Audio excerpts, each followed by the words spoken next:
Salut à tous. Alors pour ceux qui ne le savent pas, Apple vient juste de sortir 3 nouveaux Mac. Il y a un MacBook Air, un MacBook Pro et un Mac Mini qu'on appelle les Mac M1. C'est le nom en fait de la puce qu'ils contiennent. Cette puce M1 a été faite par Apple et non plus par Intel qui les faisait avant.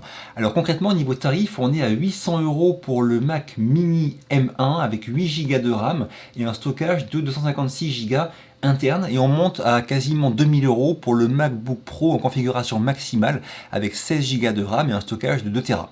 Alors moi en fait je fais de la vidéo et de la photo, je suis pas un pro de l'informatique, mais j'ai besoin d'un ordinateur qui va vite et avec un budget le moins élevé possible en fait, et j'ai acheté tout récemment un Mac Mini M1 avec 16 Go de RAM et 1 Tera de stockage. Ça fait des jours que je le teste et aujourd'hui je vous dis ses côtés positifs, ses côtés négatifs pour vous aider à savoir si vous pouvez en acheter un ou non selon vos besoins. C'est parti. Alors pour commencer, on parle performance. Vous avez sûrement dû voir différents tests avec des Geekbench, des chiffres dans tous les sens, qui ne veulent pas forcément dire grand chose. Moi concrètement, ce que j'ai voulu faire, c'est 2 styles de test. Le premier style de test que j'ai fait, c'est en montage vidéo. Montage vidéo, j'utilise DaVinci Resolve, et par le passé, avec mon PC que j'ai, le Gigabyte Aero 15, qui a 32 Go de RAM, un disque dur SSD, un processeur i7 de 9e génération, et une carte vidéo GTX 1060, eh bien, il y avait des choses qui m'étaient impossibles de faire. Monter une vidéo 360 de la QCam 8K, donc en 8K, était très compliqué, et y rajouter des effets fusion pour masquer un monopode était impossible. Monter des vidéos avec des fichiers assez lourds, comme ceux du Canon R6, était vraiment très compliqué, voire impossible.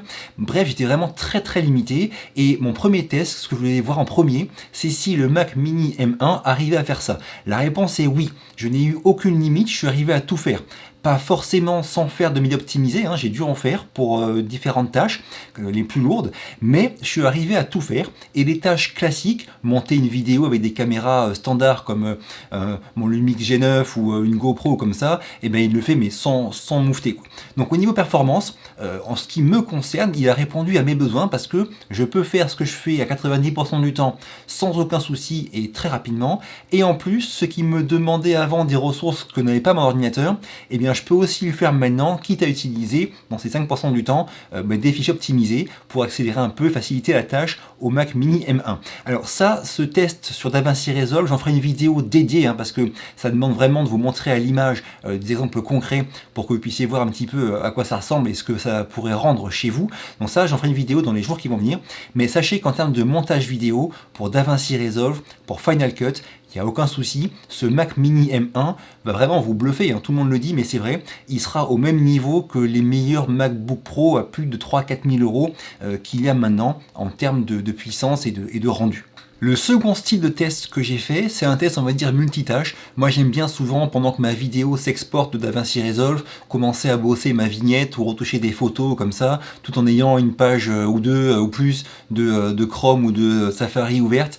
Bref, toutes ces tâches en fait simultanées, avec ce Mac Mini 16 Go de RAM, il n'y a eu aucun souci. J'ai pas eu un seul plantage, j'ai eu parfois une bonne quinzaine de fenêtres Chrome ouvertes, DaVinci Resolve qui turbinait, Photoshop, Luminar. Bref, j'ai fait vraiment des tests pour pousser à fond, et là encore, il n'y a pas eu un seul crash, pas eu un seul souci, j'ai pas vu de ralentissement perceptible.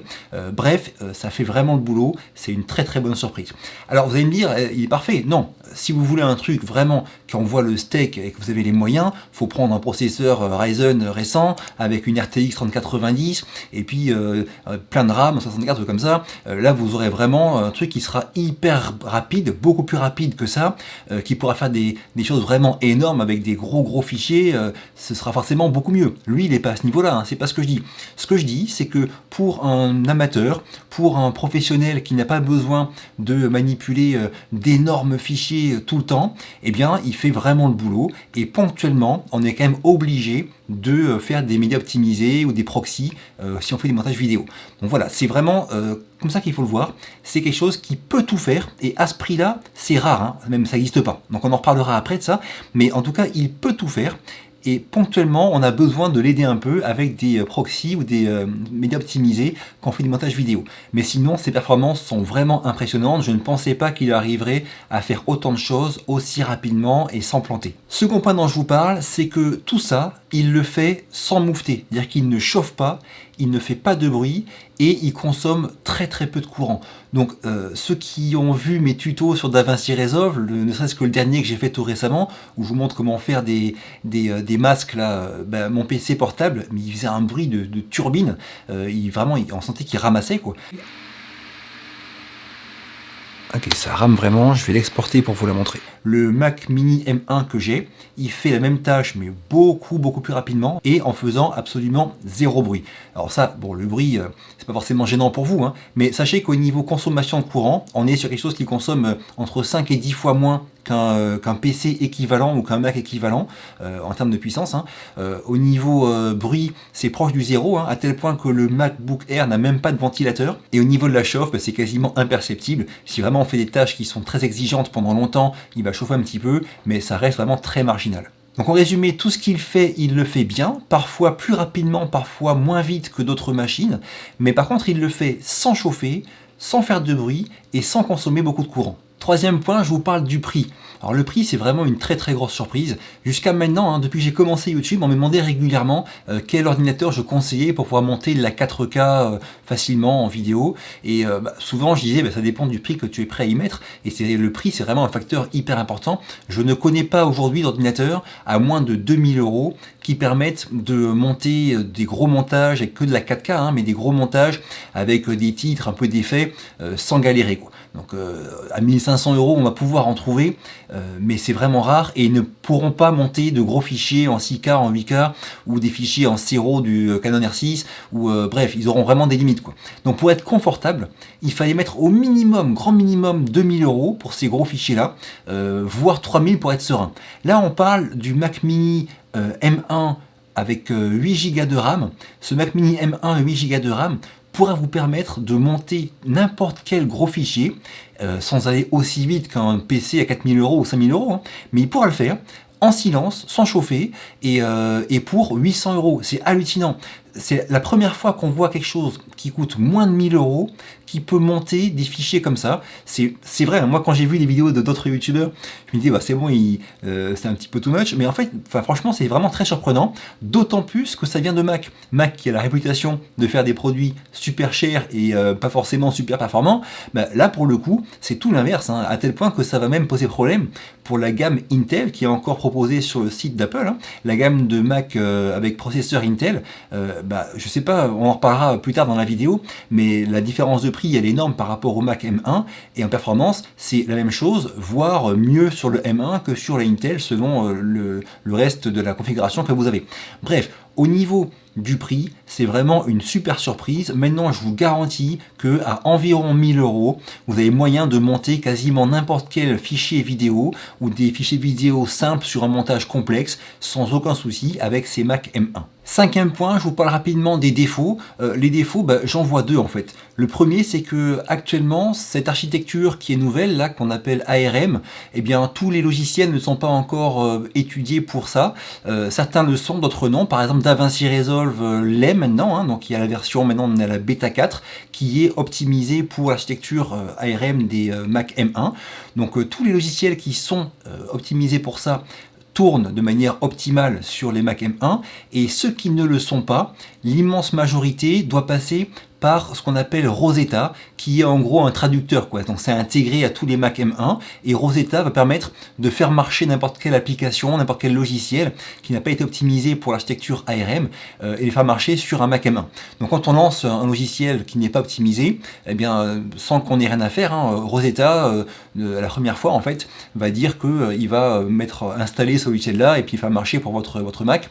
C'est transparent pour vous, hein. Et pour certains logiciels qui ne sont pas optimisés, on voit une baisse d'efficacité par rapport au même logiciel sur un Mac Intel, mais pour ceux qui sont optimisés, par contre, à l'inverse, ça marche souvent beaucoup plus vite. Donc ça, c'est à vous de voir. Après, on en reparlera dans la suite de la vidéo, selon vos habitudes, selon ce que vous utilisez comme logiciel, si c'est ou non optimisé aujourd'hui pour les Mac M1. Alors d'une part, je vous rappelle que même s'il ne l'est pas, l'immense majorité marche quand même, hein. Moi j'ai pas eu de souci avec ce que moi j'utilise, et d'autre part, dans les semaines, dans les mois à venir, les développeurs des logiciels que vous utilisez vont sûrement proposer des versions qui seront optimisées pour l'architecture ARM. Donc ça c'est un premier défaut, c'est que pour l'instant, c'est vrai, tous les logiciels ne marchent pas de manière optimale sous l'architecture des Mac M1. C'est le cas de Premiere Pro qui marche, mais qui n'est pas à la vitesse qu'il pourrait atteindre au niveau des rendus, au niveau de la fluidité, tout ça. Donc Premiere Pro, pour l'instant, n'est pas optimisé pour les Mac M1, et à mon avis, il le sera bientôt, hein, mais il ne l'est pas pour l'instant. La seconde limite, c'est la puissance. Bien évidemment, ces Mac M1 ne sont pas aussi puissants qu'un PC super récent à 5000 € avec une carte AMD Ryzen toute récente, une RTX 3090 pour la vidéo, etc. Donc bien sûr, on n'est pas à ce niveau-là de puissance, c'est leur limite, parce qu'en fait aussi, c'est une première génération de puces, hein, les M1 qui viennent d'arriver, l'an prochain on aura les M2, etc. Voilà, c'est un premier jet, à un prix super attractif, mais qui n'est pas aussi puissant que ce qui se fait mieux sur le marché et qui coûte le triple. C'est bien normal. Alors pour conclure, 3 points. Premier point, si vous voulez ce qui se fait de mieux niveau puissance, faut pas acheter ça. D'accord? Ce qui se fait mieux niveau puissance aujourd'hui, ça reste les PC super récents avec le dernier processeur de chez AMD, des cartes graphiques dernière série de chez RTX 30 de chez Nvidia. Bref, tout ça, ça va coûter plus de 5000 € et ce sera beaucoup plus puissant que les Mac M1. Qu'on soit bien clair. Le second point de la conclusion, c'est que le rapport performance-prix, il est hallucinant. On a à moins de 1000 € le Mac M1 8 Go de RAM qui fait des choses qui sont très compliquées à faire pour un ordinateur qui coûte 2000 € et que même un MacBook Pro Intel à 4000 € des fois fera moins bien. Donc le rapport performance-puissance, il est hallucinant sur ces nouveaux Mac M1. Troisième point de la conclusion, est-ce qu'il faut les acheter? Alors ça dépend des cas en fait. Si vous avez un MacBook Pro récent Intel, c'est pas la peine. Attendez un an, fin 2021, il y aura les Mac M2 qui seront encore mieux. Donc là, aujourd'hui, le gain n'est pas forcément si évident que ça par rapport à un MacBook Pro bien configuré récent Intel pour justifier l'achat, à moins que vous soyez fan de ne plus avoir de bruit ou de chauffe ou que l'autonomie vous séduise pour un MacBook. Voilà, à vous de voir. Mais bon, en tout cas, ceux qui ont un MacBook Intel récent, c'est pas forcément la peine de changer. De la même manière, ceux qui ont un PC récent et qui fait le boulot, c'est pas la peine de se ruer sur les Mac M1, laissez mûrir un peu le produit, attendez la série des Mac M2 pour voir s'il faut déclencher ou non. Mais en tout cas, si le PC que vous avez fait le boulot, c'est pas la peine de se ruiner, ça va pas vous changer la vie.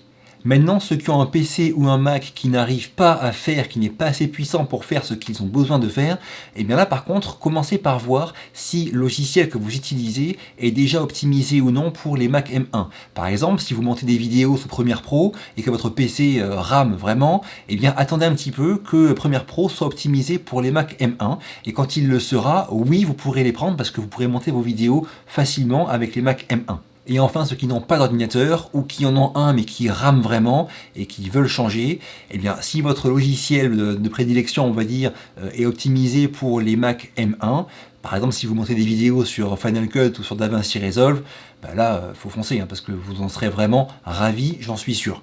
Un petit conseil, si vous comptiez acheter un MacBook Air, un MacBook Pro ou un Mac Mini avec processeur Intel qui sont encore à la vente sur le site de Apple, ne le faites pas, hein. Cela ne sert plus à rien. Vous aurez avec un MacBook Air ou un MacBook Pro M1 ou un Mac Mini M1 des performances équivalentes, voire supérieures, avec moins de consommation, meilleure autonomie, zéro bruit. Enfin franchement, les Mac Intel, à mon avis, hein, c'est fini, il ne faut plus en acheter, parce que ça va vraiment disparaître dans les mois et années à venir au profit des Mac M1, puis M2, etc.